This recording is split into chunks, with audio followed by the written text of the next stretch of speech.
بسم اللہ الرحمن الرحیم۔ مبادی عشرہ میں سے 4 مبادی ہم پڑھ چکے ہیں۔ 5واں مبدا ہے فقہ کا شرعی حکم کیا ہے۔ تو شرعی حکم جیسا کہ میں نے پہلے بتایا، اللہ تعالیٰ نے قرآن مجید کے اندر شرعی احکام سیکھنے کے لیے گھر سے نکلنے کو جہاد سے کے لیے نکلنے کے برابر قرار دیا اور بڑی تاکید کی۔ تو یہ بہت بڑی اہمیت ہے فقہ کا شرعی حکم، گویا کہ بڑی اس کی ترغیب ہے۔ اب سوال یہ ہے کہ اس کا شرعی حکم فرض عین ہے، فرض کفایہ ہے، مستحب ہے؟ تو یہ کسی کے لیے تو فرض عین ہے، کسی کے لیے فرض کفایہ ہے، اور کسی کے لیے یا کوئی شرعی حکم کا درجہ جو ہے وہ مستحب ہے۔ فرض عین اس وقت ہے یا اس شخص پر ہے جب کوئی شرعی فریضہ یا شرعی واجب حکم کسی پر متعین ہو جائے کہ اس شخص پر متعین ہے، فرض ہے، لازم ہے یہ شرعی حکم، تو اس شرعی حکم کو سیکھنا، اس شرعی حکم کا علم حاصل کرنا، یہ فرض عین ہے۔ اس پر حکم فرض عین ہے تو اس کا سیکھنا بھی فرض عین ہے۔ اس کی وجہ یہ ہے سیکھے بغیر عمل نہیں ہو سکتا، اور ما لا یتم الواجب الا بہ فہو واجب، واجب کی ادائیگی جس کے بغیر ممکن نہ ہو، واجب کا کمال اور تمام جس کے بغیر ممکن نہ ہو، وہ چیز بھی بذات خود واجب ہو جاتی ہے۔ جیسے وضو ہے فرض نماز کے لیے، اور اس لیے رسول اللہ صلی اللہ علیہ وسلم نے ارشاد فرمایا طلب العلم فریضۃ علی کل مسلم، یہ تو ہے فرض عین۔ اور فرض کفایہ، ہر بستی ہر قبیلے میں ایسے لوگوں کا وجود فرض کفایہ کے درجے میں ہے جو ان کی اجتماعی ضروریات علم اور شرعی فرائض میں ان کو کفایت کر سکے، جیسے قرآن مجید کا حافظ، درس نظامی کا عالم، اور طب و علاج اور انجینئرنگ کا علم، کہ یہ معاشرے کی ضروریات ہیں، ان کے بغیر معاشرہ جی نہیں سکتا۔ اور کبھی کوئی علم یا شرعی علم یا فقہی علم یا اس کا کوئی درجہ کسی کے لیے وہ مستحب اور نفل بھی ہو سکتا ہے۔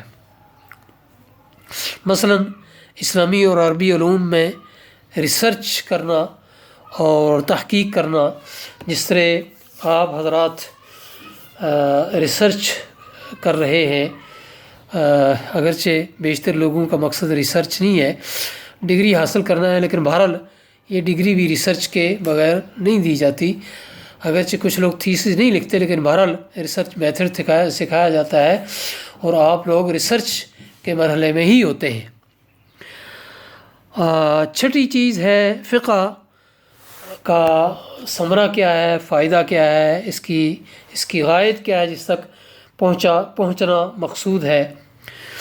تو اس سلسلے میں عرض یہ ہے کہ فقہ یعنی انسان کی عملی زندگی میں پیش آنے والے مسائل کا علم حاصل کرنا، اس کا فائدہ اور ثمرہ یہ ہے کہ انسان اس کے نتیجے میں شریعت کے احکام کی، اوامر کی تعمیل کر سکے گا، اور شریعت نے جن چیزوں سے منع کیا ہے اور جن کو ہم کہہ سکتے ہیں کہ شرعی منہیات ہیں یا ممنوعات ہیں، ان سے وہ بچ سکے گا۔ تو یہ فقہ کا گویا کہ ثمرہ اور فقہ کی غرض ہے، فقہ کی غایت ہے۔ تو یہ چھٹا ہو گیا۔ اور 7واں مبدا فقہ کا وہ ہے فقہ کے علم کی نسبت، انتساب اور تقابل۔ تو اس سلسلے میں 2 نسبتیں ہم نے دیکھنی ہیں، 2 تعلق ہم نے دیکھنے ہیں۔ اس فقہ کا دوسرے شرعی علوم کے ساتھ تعلق اور نسبت کیا ہے؟ اسی فقہ یعنی انسانی زندگی کے عملی مسائل کے لیے شرعی ہدایات اور احکام، اسی فیلڈ میں انسان کا جو بنایا ہوا قانون ہے، یعنی وضعی فقہ، جو عملی زندگی کے انہی مسائل کے لیے انسان نے خود گھڑ کے یا انسان کے کسی مجموعے نے گھڑ کے، اسمبلی نے گھڑ کے وہ انسان کے حوالے کیے ہیں، ان دونوں کے اندر تقابل، یہ 2 چیزیں انشاءاللہ ہم پڑھیں گے۔ تو آج کی اس میں دوسرے شرعی علوم کے ساتھ اس کا تعلق کیا ہے؟ اس سلسلے میں پہچاننے کی چیز یہ ہے کہ یہ ایک شرعی علم ہے، یعنی کتاب و سنت سے ماخوذ ہے.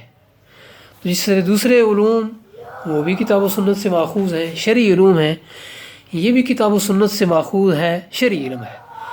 تو گویا کہ اس کا شرعی ہونا اور دوسرے علوم کا شرعی ہونا، یہ گویا کہ سب کے اندر نقطۂ اشتراک ہے.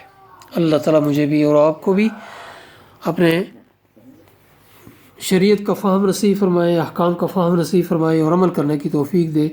وآخر دعوانا الحمد للہ رب العالمین.